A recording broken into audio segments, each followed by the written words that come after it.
Assalamualaikum warahmatullahi wabarakatuh. Halo semuanya, perkenalkan saya Erna Aliani dari kelas 12 F2.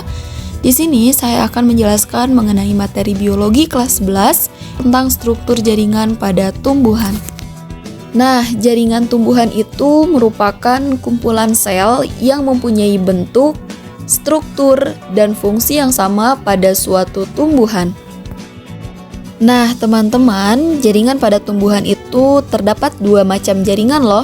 Yang pertama adalah jaringan meristem dan yang kedua adalah jaringan dewasa. Kita akan membahas satu persatu dari mulai jaringan meristem. Jaringan meristem itu adalah jaringan yang sel aktifnya membelah secara mifosis sehingga tumbuhan akan mengalami pertambahan tinggi dan juga volumenya. Adapun jenis-jenis jaringan pada meristem itu bisa berdasarkan posisi atau letaknya dan bahkan berdasarkan asal-usulnya. Tetapi sebelum itu kita akan mempelajari dan bahkan memahami hal-hal yang terdapat pada jaringan meristem itu ada apa aja ya? Mari kita cek satu persatu. Jaringan meristem itu memiliki dinding selang yang tipis, nukleusnya memiliki ukuran yang besar, mengandung sitoplasma yang padat, memiliki vakuola yang kecil dan bahkan tidak ada, serta tidak bisa menyimpan cadangan makanan.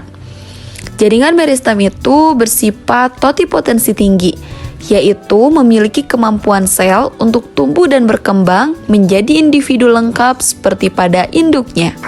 Selanjutnya adalah jaringan meristem berdasarkan asalnya. Terdapat dua macam, yaitu meristem primer dan meristem sekunder. Meristem primer adalah jaringan muda yang berasal dari sel embrionik, terdapat pada ujung batang dan akar, membuat akar dan batang bertambah panjang.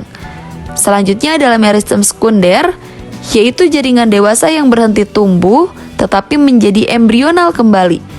Terdiri dari kambium atau pada akar dan batang, dan kambium gabus, yaitu pada kulit batang, serta membuat tumbuhan bertambah lebar dan juga besar. Lalu, ada jaringan meristem berdasarkan letaknya. Ada 3 macam loh teman-teman. Yang pertama adalah meristem apikal, yaitu terdapat pada ujung batang dan akar, sehingga akar akan bertambah panjang dan batang akan bertambah tinggi. Yang kedua adalah meristem interkalar. Terdapat di antara jaringan dewasa dan pangkal ruas batang, yang dimana akan menyebabkan ruas pada batang semakin panjang. Dan yang terakhir adalah meristem lateral. Itu terletak pada bagian samping, contohnya kambium dan kambium vaskuler, yang dimana akan menyebabkan batang menjadi semakin lebar. Materi yang kedua, kita akan membahas mengenai jaringan permanen atau dewasa. Jaringan permanen itu adalah jaringan yang sudah tidak aktif untuk membelah dan berdiferensiasi untuk fungsi tertentu. Yang selanjutnya lagi, kita akan membahas jenis-jenis yang terdapat pada jaringan permanen atau dewasa. Yang pertama adalah jaringan epidermis. Jaringan epidermis ini memiliki ciri khas, yaitu berada di permukaan organ tumbuhan serta tersusun rapat tanpa adanya ruang antar sel. Dan jaringan epidermis juga memiliki fungsi yang sangat baik loh teman-teman, yaitu salah satu fungsinya adalah untuk melindungi bagian dalam tumbuhan, mencegah kehilangan air, dan melibatkan stomata dalam pertukaran gas. Yang kedua adalah jaringan parenkim. Jaringan parenkim ini memiliki ciri banyak ruang antar sel, sel berdinding tipis yang berfungsi sebagai tempat penyimpanan. Selanjutnya juga jaringan parenkim ini memiliki fungsi sebagai fotosintesis penyimpanan cadangan makanan dan regenerasi. Yang ketiga adalah jaringan penyokong. Terbagi menjadi 2, yang pertama adalah kolenkim. Kolenkim adalah sel berdinding yang tidak merata, di mana memiliki fungsi sebagai penyokong pada bagian tumbuhan yang masih muda. Yang kedua adalah sklerenkim, yaitu sel berdinding tebal dan lignin yang dimana berfungsi sebagai penyokong pada bagian dewasa atau serat dan sklereid. Yang keempat adalah jaringan pengangkut, terbagi menjadi 2. Yang pertama adalah silem. Silem itu untuk mengangkut air dan mineral dari akar ke daun, yang dimana unsur utamanya adalah trakea trakeid, serat silem, dan parenkim silem. Yang kedua adalah phloem.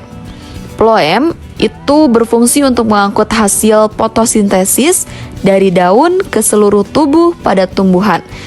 Titik unsur utamanya adalah tabung tapis pada sel pengiring, strat phloem, dan parenkim phloem. Nah, dan yang terakhir itu adalah jaringan gabus. Jaringan gabus itu berfungsi untuk melindungi tumbuhan dari kehilangan air dan serangan mikroorganisme, di mana strukturnya dibentuk oleh velogen atau cambium gabus yang terdiri dari velum atau gabus dan veloderm atau kulit dalam. Teman-teman, tidak terasa kita sudah beralih ke kesimpulan, yang dimana berarti materi kita sudah selesai. Untuk kesimpulan kali ini, struktur jaringan pada tumbuhan itu dibagi menjadi jaringan yang aktif untuk membelah yang disebut dengan meristem dan jaringan permanen yang terdiri dari epidermis, parenkim, penyokong, pengangkut, dan bahkan gabus.